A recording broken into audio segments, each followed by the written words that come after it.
Welcome to my season 15 climbing guide, and I'm sure that you guys are gonna like it because you guys will be learning the fundamentals in order to climb. And let's get straight into it. Let's go.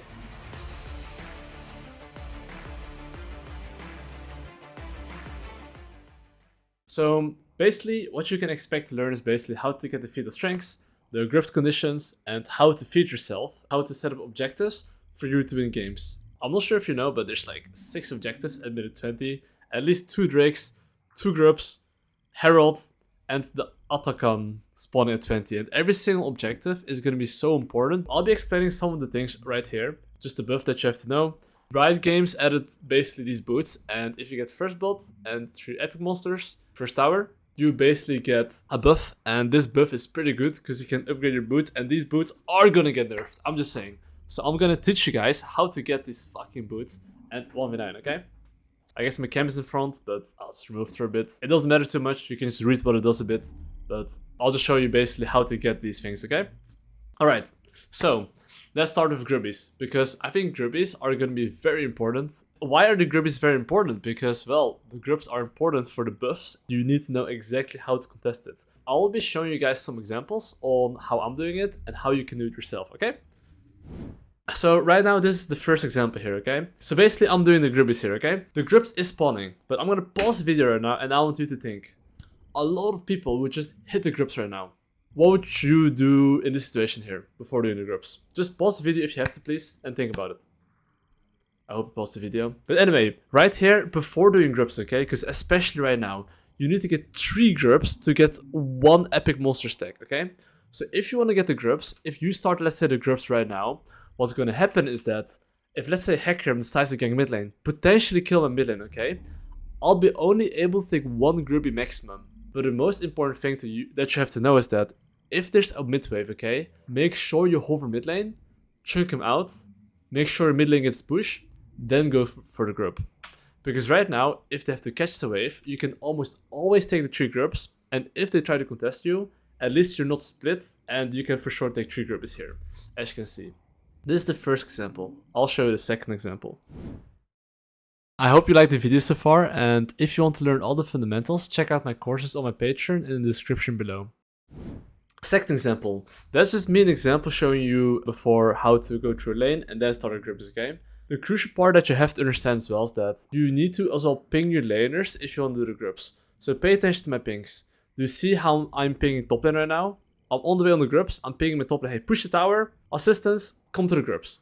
Sometimes what people do is that they just ping, hey, I'm gonna do the Grubs, but that's not enough. You need to ping on your top lane in his face, and then ping him the Grubs. What does it do? It gets his attention, and it gives him the reason. This is very important to do, okay? That way they're gonna come, and you'll be able to get the Grubbies. But here, my Z somehow based, and in-game I actually didn't see that, so I actually died here, I believe. But this is in general how you want to like make sure to ping your lanes to come. And the funny thing is that, look at my Z. Did I ping my Z in his face to come? Well, I didn't, and guess what? He based. And the only person that came was my top laner. And I can promise you this works very, very often, okay? And I'll show you like another example now. So in this example here, I'm basically losing, okay? So what should you do if you're losing? So just to give you context, my Swain just died. I cannot get the Grubbies. I think he was doing the Drake, but then he moved towards the Grubbies. So I instantly go towards the bot side. And this is the crucial part. With the new buff, usually I wouldn't even care about the Drake that much. But usually if he goes for the Grubbies, most of the times he wants to finish all 3. So because he wants to finish all 3, make sure that you can always at least take a Drake.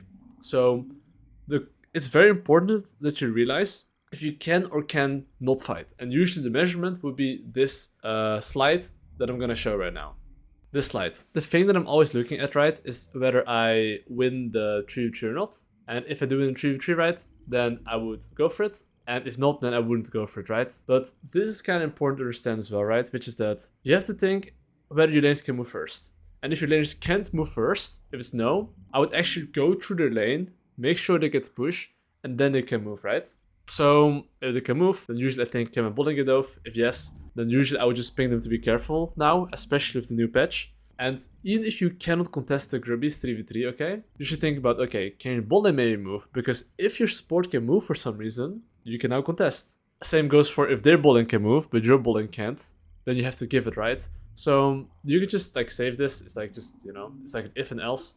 And it's very useful to just see, okay, did I have the correct decision making? All right. And let's move on to the next topic.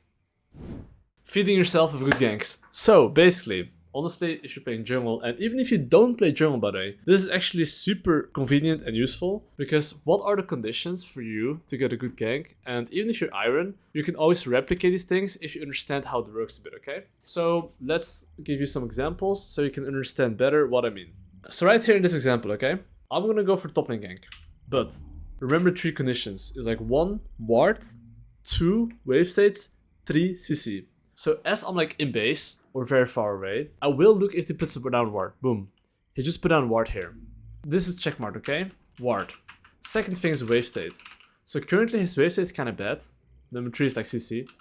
There's 3 bonuses, but I would recommend that this is like the core values that you need to like really understand. 3 others one are like summoners, damage output. I mean, damage output is kind of important, but this is just gonna take some experience. But usually if the wave state is bad, and have to run very far away to the tower, usually you should have enough damage, unless you're playing like a Sejuani Ord, but almost no one plays it nowadays, right? So usually it's gonna be okay, alright? Right now, I see that there's a ward here, and look at the wave state. It's pretty bad, right? And because I know there's a ward here, okay, there's 1 key ingredient that's missing that I didn't write down, or 2 ingredients, which is gank when they go for last hit, and don't ping on my way. Because when I talk about CC, okay, CC in general should always go first. Imagine he starts seeing me right now, and he just keeps on running, and Rumble starts chasing. I won't be able to kill him because Rumble won't be able to deal damage, and I have no CC. So what do I do here? I'm waiting for when he goes for like a last hit here, and this is the beautiful part, okay? Even the best fucking players in the world, if they go for like a last hit, it's just impossible to look at the minimap. So the only thing he's seeing is this, okay? So as I know, he's looking at this minion here, okay? Technically, I already showed. Look what he does now. He actually queued him and walked a bit towards him, and then he realized, oh shit, wait, Graves is here. And that small movement, right, is actually enough for him to die. Right there. And now I'll show you the in-game client, how it looks like for him, okay? So right here, this is the in-game client, okay? Like I said previously, he put on ward here. I just want you to look from Cassiopeia perspective. And I'm even zoomed out, okay? So as he sees me, he's like, hold up. And now he's basically dying here. So the thing that I saw earlier, right, is that he actually put on a ward. Right here. I spotted that. And now, basically what I'm doing is that I'm waiting very patiently here. You see how I'm like hugging the wall. And this is a crucial part as well, right? I'm basically hugging the wall so I can like run like this. I would never run like this, because he's gonna run in the end like this, right? So I'm like hugging the wall here and I'm like waiting for the perfect timing. Think about it. Would you rather wait 5 seconds extra to increase your gank to like 85%? Or would you rather go instantly and it be 60 or 50%? I think the answer here is pretty clear, right? You definitely want to do the 85%, right? Just because of that, I get a successful gank here, okay? And now I'll show you another example. So remember how we covered CC? Look at me, okay? Basically here, you can see that Nautilus is coming from the side, and Zed's coming from the side. What would happen here if I instantly showed here? He would probably walk back, right? And that means that Nautilus can't reach him, and I cannot reach him. So the only laner that can reach him is probably Zed. But Zed does not have ultimate. So the question becomes, is he able to solo kill him, yes or no? If not, we would never be able to kill him, right? So if you pay attention to what I do, I'm actually just like pressing S here, waiting for my laners to come close. The moment they came close enough, that's when I show. Because if I would show it earlier, he would maybe already run away and be here, and then Nautilus wouldn't be able to follow, and neither would I. So when you go for a gank, right, it's very important that CC goes first. That way, they're doomed, okay?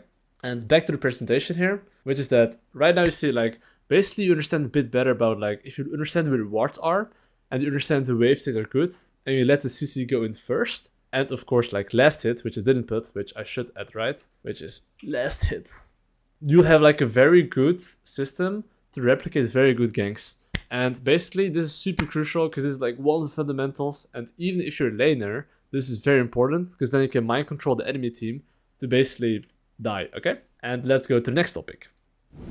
tempo for objective setup. And like I said, there's 6 objectives, sometimes even 7 objectives at minute 20. It's crazy. There's like 6 objectives for sure.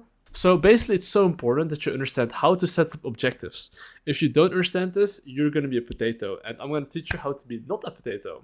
The thing that I always like to do is that I like to press tab and look 130 before objectives for a good base. Why is a good base important? Because if you have a good base, you're basically as strong as possible. So if there's going to be a team fight at objectives, you have a higher chance of winning the skirmish. That's why looking for a good base and not going for any random place is more important, because then you can apply the ping pong strategy. I explain this a lot more advanced in my Patreon, but I can explain a bit here as well. But I'll get into it with free plays, okay? And then basically you want to like push and trap. And I can promise you, if you know how to do it, you're going to win so many more games. So I'll show you right now. So example 1. You can see here, I just killed a Talon. I press instantly tab to identify, okay, what's the next objective? So now I'm basically thinking, well, do I need the base? I definitely need the base because I'm 1k gold and there's an objective spawning. And if I were to like walk from here to my camps, I probably wouldn't base, okay? So that's why here I probably instantly press B, because I recognized, okay, objective spawning in 40 seconds. I want to be as strong as possible and I'll be ready to fight there, okay? So as I go for the top side here, I'm basically thinking, okay, if I want to go for the Grubbies, this is the second Grubbies, I want to make sure at least that my laners can move. And look how I'm pinging. I'm pinging all the way to the Grubbies. My top lane is reacting. And do you see how I'm even pinging my bot lane in their face? Like, yo, I'm getting his attention and I'm pinging him the reason. You see? So now my Alistar is going to start moving from the bot side because he knows, okay, wait, my team wants me on the Grubbies.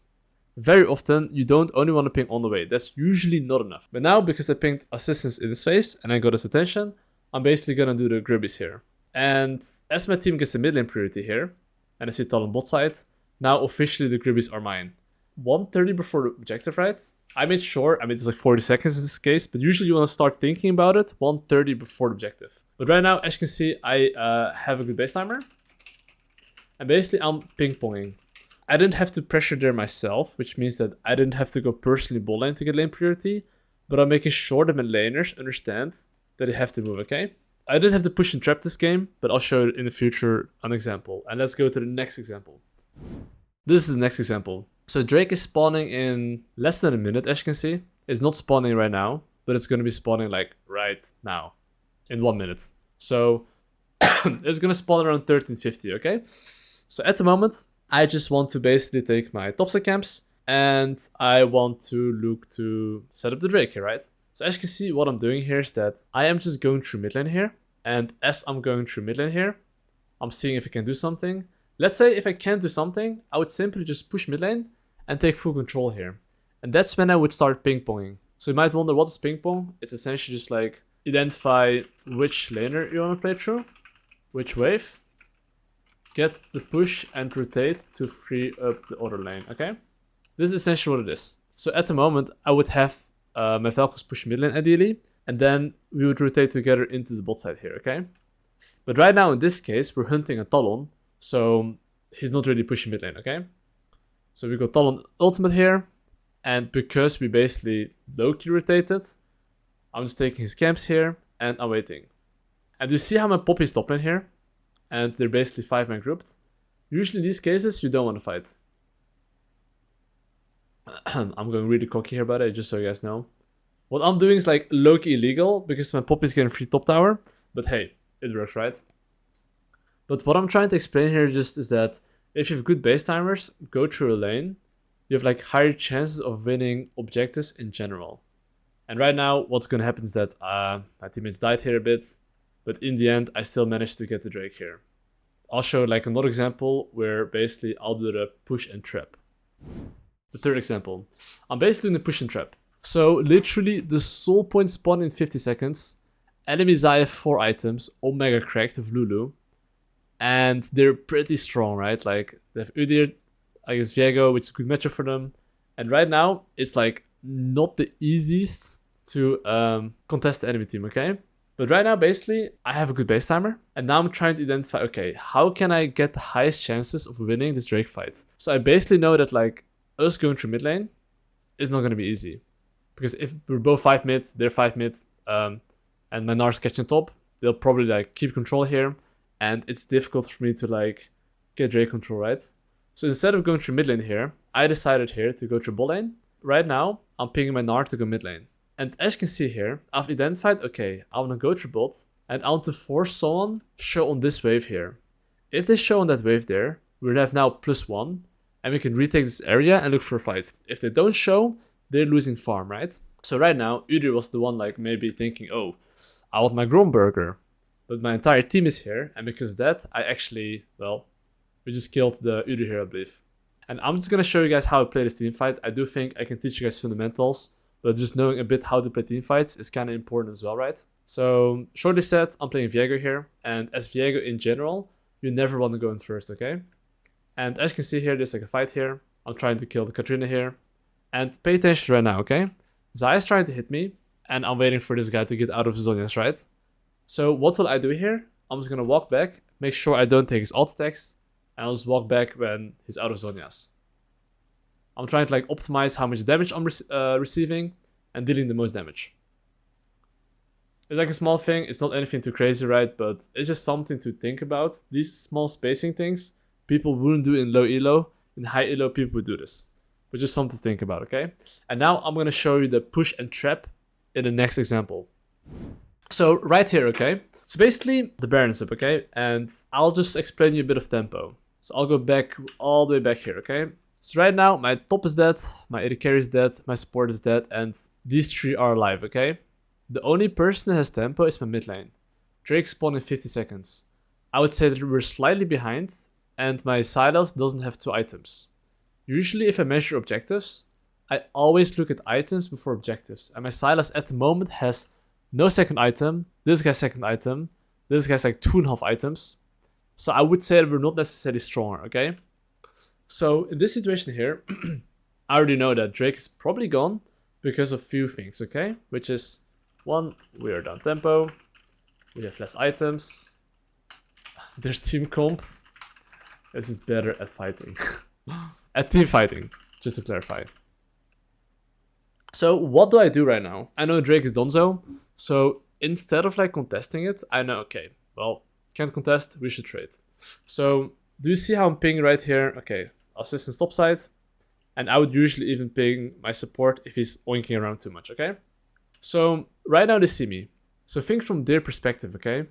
They're now thinking, oh wait, maybe they're going Baron. So what am I thinking? I'm thinking, okay, they probably think that we're doing Baron, and I know that they're gonna come probably, so instead of me hitting the Baron, I'm just gonna trap here. So right now, as you can see, my Gnar found a very good angle, stunned him into the wall, and Xayah died here. And now, because we actually did the push and trap, enemy team is getting, you know, kind of screwed over here. And just because of this, right, just understanding, okay, we had worse items, that had more tempo, and, you know, they're just stronger. Now we actually get the Baron because of it. And if you just understand a bit like how to trap, when to trade, all of these things, especially in the new season, is gonna help you so much. It's like, it's gonna be so important, okay? And the last but not least that I have, because this is like the end of the, you know, the objective setups, is this one. I just hope you guys get the bread right. I just hope you guys are gonna get some W's and enjoy the new season. It's gonna be funny, I think. I hope you guys will get the bread. And if you did like the video, I would appreciate if you honestly just, I guess, like it and sub. I wish you a good one, and have a nice, wonderful evening or morning. And I wish you guys all the best of luck, and go get the bread. Let's go.